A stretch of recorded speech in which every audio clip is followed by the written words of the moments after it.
Love कुश, तुम दोनों ने केवल इनका ही नहीं, इस गांव का भी उद्धार किया है, संसार को शुद्धता का मार्ग दिखाया है। प्रभु श्री राम का आशीर्वाद तुम दोनों पर सदा बना रहे। जय श्री राम। जय श्री राम। जय श्री राम।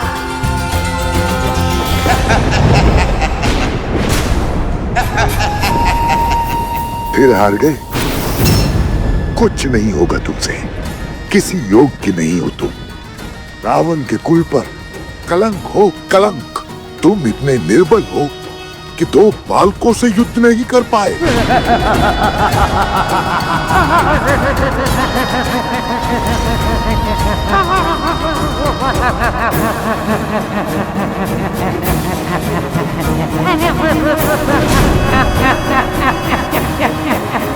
बस बस, बहुत हुआ। चुप चुप कर प्रहार का समय गया। अब जो होगा आंखों के सामने होगा।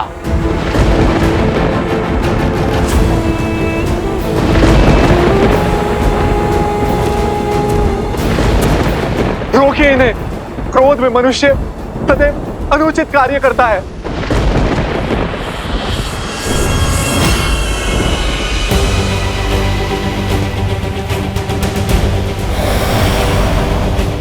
रुक जाइए भैया, मेरी बात तो सुनिए।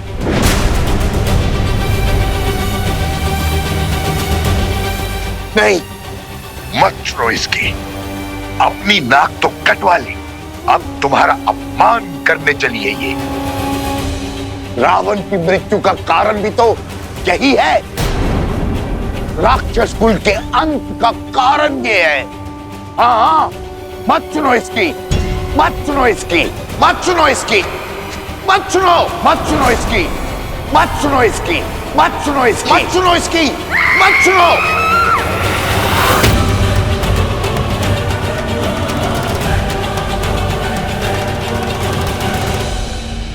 ये तो केवल शीश है भैया, आपके मार्गदर्शक है, आपका बल है, किंतु बुद्धि वो तो आपके भीतर है भैया।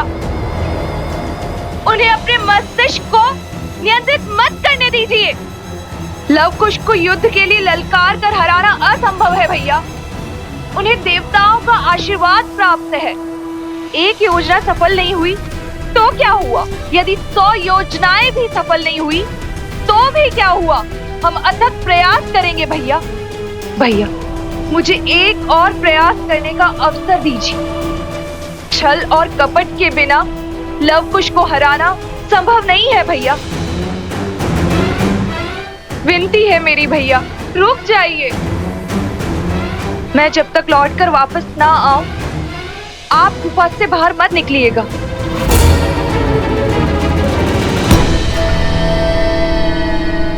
आज फिर तुम्हारी बात मान लेता हूं, किंतु स्मरण रहे ये अंतिम बार है।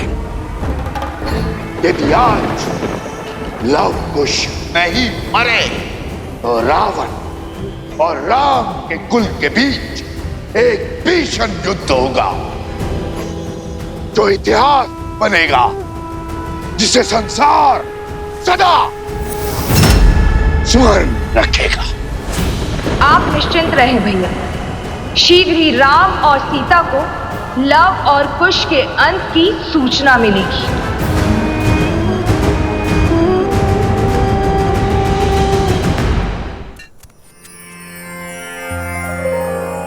धन्यवाद ऋषि कुमारों। यदि आप लोग नहीं होते तो हमारी मृत्यु निश्चित थी। आप दोनों ने इस माता को सदा सदा के लिए अपना ऋणी बना दिया है। ये तो हमारा कर्तव्य था। अब आप सबके परिवार सुरक्षित है, आप इन्हें अपना सकते हैं। असंभव।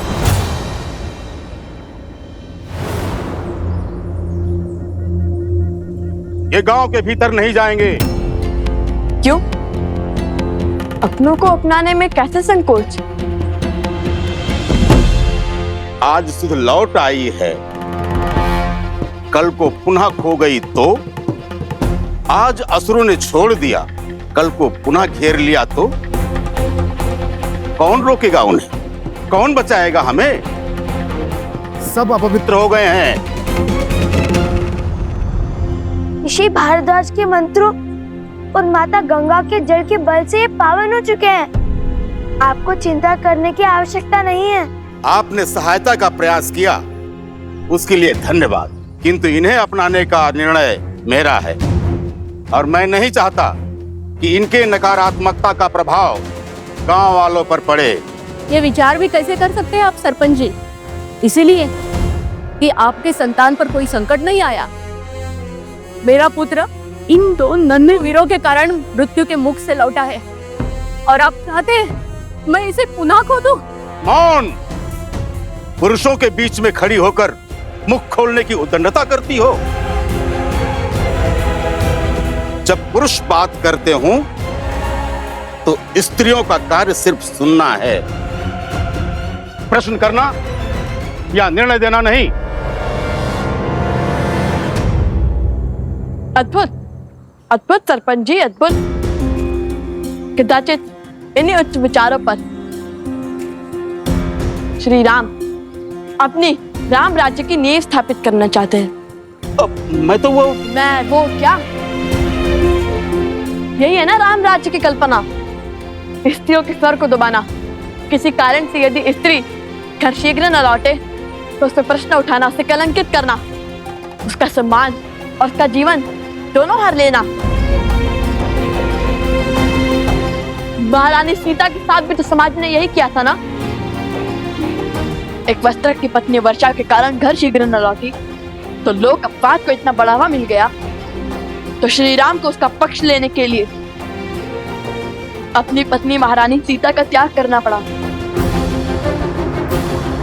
आज के लिए तो आपका शब्द, आपके अभिमान और आपका सम्मान अधिक महत्वपूर्ण है, किसी स्त्री के कष्ट और उसके दुख नहीं। आज अपनी उसी सोच, उसी परंपरा के कारण एक माता को अपने पुत्र से भिन्न करना चाहते हैं आप। एक पत्नी को अपने पति से दूर करना चाहते हैं आप। संसार का सबसे बड़ा पाप करना चाहते हैं। क्यों?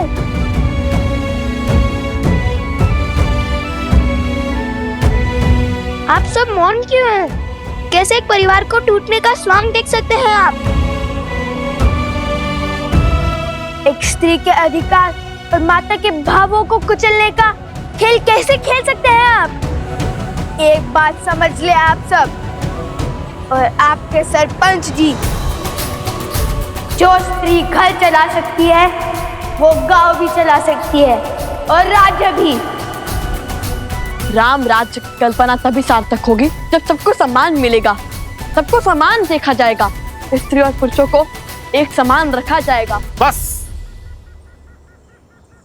बहुत बोल लिया तुमने, अब मैं बोलूंगा। इस स्त्री ने गांव की मर्यादा को तोड़ा है। इसके कारण गांव के सरपंच को 2 बालकों के कटु वचन सुनने पड़े हैं। ये दंड की भागी है और इसे दंड मिलेगा। इसका ये दंड है, ये सूर्यास्त से पहले गांव छोड़कर चली जाए और इससे कोई बात नहीं करेगा। स्वामी,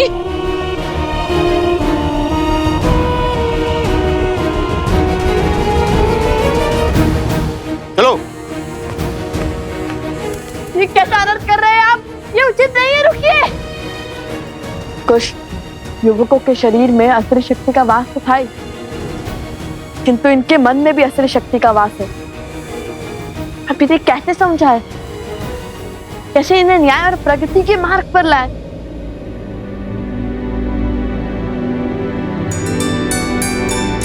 भैया